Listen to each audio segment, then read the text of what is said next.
RTV app వార్తల్ని క్షణాల్లో చదివే అవకాశం ఉంటుంది. ఒక న్యూస్ పేపర్, ఒక టెలివిజన్ ఛానల్ మీ చేతుల్లో ఎప్పుడూ ఉంటాయి.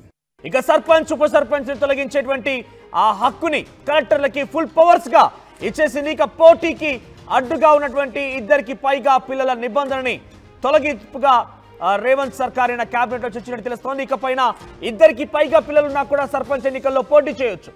ఎంపీటీసీ జెడ్పీటీసీ ఎన్నికల తర్వాతే సర్పంచ్ ఎన్నికల నిర్వహణ ఉన్నట్టుగానే కాంగ్రెస్ పార్టీ ఆలోచన చేస్తోంది. ఆ దిశగానే కాంగ్రెస్ పార్టీ ముందుకెళ్లే అవకాశం కనబడుతోంది. ఇప్పటికే ఏడాదిగా సర్పంచులు లేకుండానే గ్రామాల్లో పెద్ద ఎత్తున స్పెషల్ ఆఫీసర్ పాలన కొనసాగుతోంది. సర్పంచులు లేని గ్రామాలుగా అవన్నీ కనబడుతున్నాయి. సో ఈ నేపథ్యంలో సర్పంచ్ ఎన్నికలకు సంబంధించి మరోసారి కాంగ్రెస్ పార్టీ ప్రభుత్వం తెలంగాణ కేబినెట్ అసెంబ్లీ సమావేశంలో భాగంగా కేబినెట్ భేటీలో నిర్ణయం తీసుకుంది. పిల్లలకు సంబంధించిన నిబంధన ఎత్తివేసింది. 2కి పైగా పిల్లలున్నా కూడా ఇకపైన పోటీ చేయొచ్చు. రిజర్వేషన్లు గత 2018 పంచాయతీరాజ్ చట్టానికి సంబంధించి చూస్తే కనుక ఒక్కసారి అమలైనటువంటి రిజర్వేషన్ 10 ఏళ్ల పాటుగా రిజర్వేషన్ కంటిన్యూ అవుతుంది. ఆ నిబంధన కొట్టిపారేసింది. కేవలం 5 ఏళ్లు మాత్రమే ఒక రిజర్వేషన్, 5 ఏళ్ల తర్వాత మరోసారి మార్చే అవకాశం ఉంది. ఈ నేపథ్యంలోనే సర్పంచ్ల ఎన్నికల కోసం క్షేత్రస్థాయిలో గ్రామ పంచాయతీల్లో చాలా ఉత్కంఠగా ఎదురు చూస్తున్నారు ప్రజలు మొత్తం కూడా. సర్పంచ్ ఎన్నికల్లో రిజర్వేషన్ మార్పు ఉంటుందా లేదా అనే అనుమానంతో పెద్ద ఎత్తున వారంతా కూడా ఎదురు చూస్తున్నారు. ఈ నేపథ్యంలో సర్పంచ్ ఎన్నికల్లో మార్పు ఉంటుంది. సర్పంచ్ ఎన్నికల రిజర్వేషన్ చేంజ్ అవుతాయి. గతంలో మాదిరిగా ఉన్నటువంటి రిజర్వేషన్ కంటిన్యూ అవ్వకపోవచ్చు అనే ఒక విషయాన్ని కాంగ్రెస్ పార్టీ ప్రభుత్వం తేల్చెప్పేసింది. కేబినెట్ లో నిర్ణయం తీసుకుంది.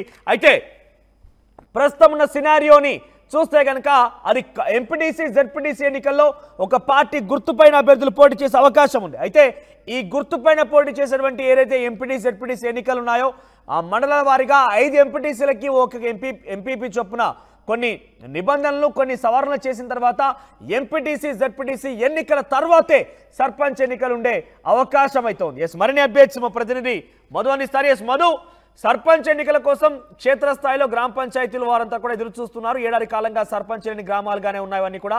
సో ఈ నేపథ్యంలో నిన్న కేబినెట్ భేటీలో సర్పంచ్ ఎన్నికల్లో రిజర్వేషన్ల మార్పు విషయం పైన రాష్ట్ర ప్రభుత్వం క్లారిటీ ఇచ్చింది. కొన్ని నిబంధనలు కూడా కొట్టిపారేసింది. గతంలో 2018 పంచాయతీరాజ్ చట్టాన్ని కూడా కొన్ని సవరణ చేసింది. అప్డేట్స్ ఏంటి? ఎప్పుడు ఎన్నికలు ఉండే అవకాశం ఉంది? ఎగ్జాక్ట్ ఇప్పటికే ప్రభుత్వ పెద్దలు క్లారిటీ ఇచ్చే ప్రయత్నం చేశారు. వచ్చేటువంటి సంక్రాంతి తర్వాత స్థానిక సంస్థల నోటిఫికేషన్ రానుంది. వెంటనే ఫిబ్రవరి ఎండింగ్ లోపల ఎన్నికలు, దానికి సంబంధించినటువంటి కౌంటింగు ప్రక్రియ పూర్తి చేయడానికి సిద్ధంగా ఉంది. ఎందుకంటే దాదాపు సర్పంచ్ల కాలం ముగిసి ఏడాది దాటిపోయింది. గత ప్రభుత్వం హయాంలోనే దాటిపోయినప్పుడు కూడా ఇంకా ఎన్నికలు నిర్వహించలేదు. తీవ్ర ఆందోళన ఉంది.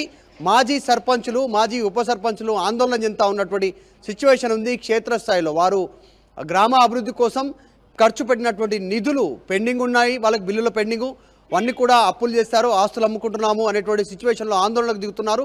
సో ప్రభుత్వం కూడా మెల్లిగా స్థానిక సంస్థల ఎన్నికలు నిర్వహించడానికి సిద్ధమవుతా ఉంది. దానికంటే ముందు ప్రభుత్వం నిన్న క్యాబినెట్లో కీలకమైనటువంటి చర్చ తీసుకోవడం జరిగింది. 2018 పంచాయతీరాజ్కి సంబంధించినటువంటి చట్టాన్ని మార్పులు చేర్పులు చేస్తూ అమెండ్మెంట్ కోసం ప్రభుత్వం సిద్ధం చేసింది. సభలో ప్రవేశపెడుతున్నటువంటి సిచ్యువేషన్. సో ఇక నుంచి ప్రతి 5 సంవత్సరాలకోసారి రిజర్వేషన్ ఉన్నది. మనం చూసాం గతంలో ఈ రిజర్వేషన్ 10 సంవత్సరాల తర్వాత మార్పు చేసుకునేటువంటి అవకాశం ఉండేది. దాదాపు అక్కడ బీసీ రిజర్వేషన్ వచ్చినా, ఎస్సీ ఎస్టీ రిజర్వేషన్ వచ్చినా కూడా అది కంటిన్యూ అయ్యే అవకాశం ఉండేది. అంటే అక్కడ ఖచ్చితంగా ఆయా సామాజిక వర్గాల రిజర్వేషన్ ప్రకారమే జనరల్ ఉన్నా, ఎస్సీ ఎస్టీ బీసీ వచ్చినా, ఈ ప్రకారం మహిళా రిజర్వేషన్ వచ్చినా ఆ ప్రకారం రిజర్వేషన్ ప్రకారమే వారే పోటీ చేసేటువంటి అవకాశం ఉండేది. తర్వాత 2 కంటే ఎక్కువ మంది పిల్లలు ఉన్నటువంటి వారు స్థానిక సంస్థలలో ఎంపీటీసీ జెడ్పీటీసీ సర్పంచ్ ఎన్నికల్లో పోటీ చేయడానికి అనర్హులుగా ఉండేవాళ్ళు, ఎక్కువగా ఉన్నటువంటి వాళ్ళు. ఈసారి మాత్రం దాన్ని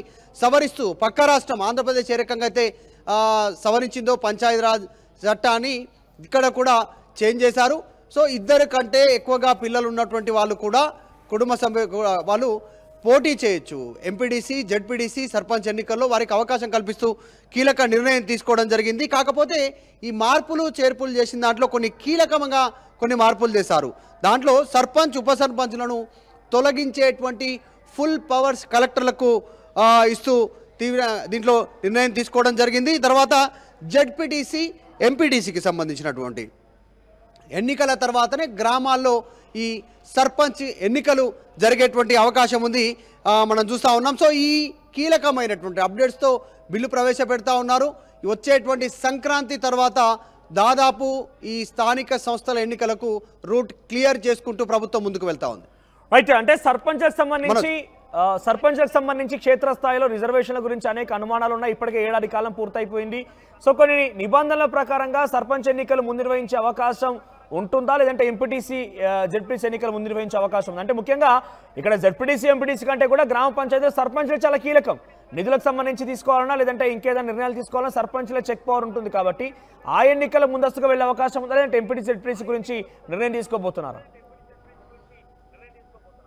ఎగ్జాక్ట్లీ ఆల్రెడీ సంక్రాంతి తర్వాత ప్రభుత్వం పెద్ద ఎత్తున సంక్షేమ పథకాలను ప్రజలకు అందించాలనేటువంటి ఒక ప్లాన్తో ముందుకు వెళ్తా ఉంది. వ్యూహరచనతో మనం చూస్తాం. ఇప్పటికే భూమి లేని నిరుపేదలకు 12,000 రూపాయలు వారి అకౌంట్లో వేయడానికి సిద్ధమవుతా ఉంది.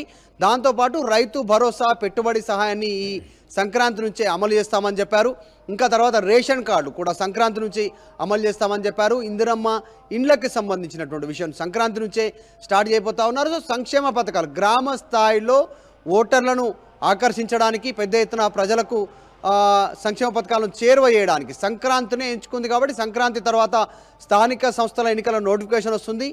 మొదటగా జెడ్పీటీసీ ఎంపీటీసీ ఎన్నికలు పూర్తయిన వెంటనే తదుపరి కంటిన్యూషన్లోనే ఫిబ్రవరి ఎండింగ్ లోపలనే ఈ జెడ్పీటీసీ ఎంపీటీసీ స్థానిక సర్పంచ్కి సంబంధించినటువంటి ఎన్నికలు పూర్తి స్థాయిలో వాటి పైన కసరత్తు చేస్తూ ముందుకు వెళ్ళడానికి సిద్ధంగా ఉంది. కాబట్టి సంక్రాంతి తర్వాత ఏ క్షణంలోనైనా నోటిఫికేషన్ వచ్చే అవకాశం ఉంది. సంక్షేమ పథకాలను కూడా దాని టార్గెట్గానే ముందుకు వెళ్తా ఉన్నారు కాబట్టి సంక్రాంతే ఫైనల్ టార్గెట్గా ముందుకు వెళ్తా ఉంది. సో త్వరలోనే ఎన్నికలు జరగనున్నాయి తెలంగాణలో.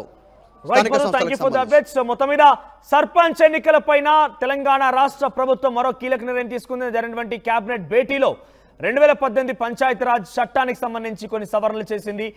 2 పిల్లల కంటే ఎక్కువగా ఉన్నవారు సర్పంచ్ ఎన్నికల్లో పోటీకి అనర్హులుగా రాష్ట్ర ప్రభుత్వం గత ప్రభుత్వం అయితే నిర్ణయం తీసుకుంది. అయితే దాని నిబంధన కొట్టిపారేసి 2 కంటే ఎక్కువ పిల్లలున్న వారు కూడా సర్పంచ్ ఎన్నికల్లో పోటీ చేయొచ్చు అనే ఒక అంశాన్ని జోడించింది. సర్పంచ్ ఉప సర్పంచ్లకు సంబంధించి వారిని తొలగించే విషయంలో వారికి ఏదైనా తప్పు చేస్తే వారిపై కొంత వేటు వేసే విషయంలో కలెక్టర్కి ఫుల్ పవర్స్ ఇచ్చేసింది. మరోవైపుగా సర్పంచ్ ఎన్నికల్లో మరొక చాలా కీలకమైన అంశం క్షేత్రస్థాయిలో ప్రజలు ఎదురు చూస్తున్న అంశం ఏంటంటే రిజర్వేషన్ల మార్పు ఉండే అవకాశం కూడా ఉంది. ఈ నేపథ్యంలోనే ఈ 3 కీలక అంశాలపైన రాష్ట్ర ప్రభుత్వం నిర్ణయం తీసుకుంది.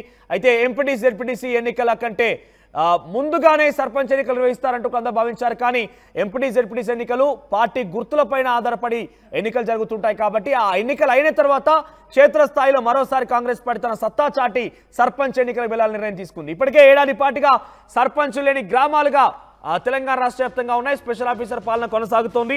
ఇది మరింతగా ఎక్స్టెండ్ అయితే కనుక అది సంక్రాంతి కూడా దాటేసి వెళ్ళవచ్చనే ఒక అవకాశమే తెలుస్తోంది. ఒకవేళ కనుక నిర్వహించాలనుకుంటే సంక్రాంతి కల్లా నోటిఫికేషన్ జారీ అవకాశం ఉంది. ఏ క్షణమైనా సర్పంచ్ ఎన్నికలకు సంబంధించి ఒక క్లారిటీ ఒక పక్కాగా నోటిఫికేషన్ అయితే జారీ అయ్యే అవకాశం ఉంది. మరిన్ని వీడియోస్ కోసం ఛానల్ ని సబ్స్క్రైబ్ చేయండి. లేటెస్ట్ అప్డేట్స్ కోసం వాట్సాప్ ఛానల్ ని ఫాలో చేయండి. అండ్ లింక్ డిస్క్రిప్షన్ లో ఉంది.